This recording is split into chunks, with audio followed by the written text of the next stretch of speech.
সম্মানিত দর্শকবৃন্দ, আজ আমি আপনাদের সামনে জামাতে নামাজ আদায় করার ফজিলত নিয়ে আলোচনা করব। আমরা রাসূলুল্লাহ সাল্লাল্লাহু আলাইহি ওয়াসাল্লামের হাদিস থেকে জামাতে নামাজ আদায় করার অনেক ফজিলত জানতে পারি। এর মধ্যে উল্লেখযোগ্য একটি ফজিলত হলো, জামাতে নামাজ আদায়কারী ব্যক্তি একাকী নামাজ আদায়কারীর চেয়ে 27 গুণ বেশি মর্তবা লাভ করবে, অর্থাৎ 27 গুণ বেশি সওয়াব লাভ করবে।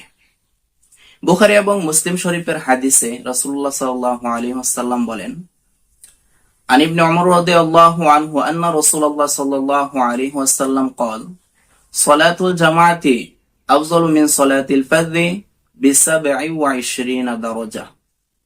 হযরত আব্দুল্লাহ ইবনে উমর রাদিয়াল্লাহু আনহু থেকে বর্ণিত, নিশ্চয়ই রাসূলুল্লাহ সাল্লাল্লাহু আলাইহি ওয়াসাল্লাম বলেছেন, জামাতের নামাজ একাকী নামাজের থেকে 27 গুণ বেশি মর্তবা রাখে।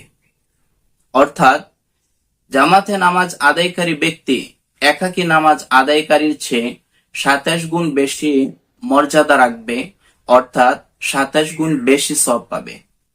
সম্মানিত দর্শকবৃন্দ, এখানে একটি বিষয় লক্ষ্য করুন যে রাসূলুল্লাহ সাল্লাল্লাহু আলাইহি ওয়াসাল্লামের হাদিসে স্পষ্ট এসেছে যে জামাতে নামাজ আদায় করলে 27 গুণ বেশি সওয়াব পাওয়া যাবে।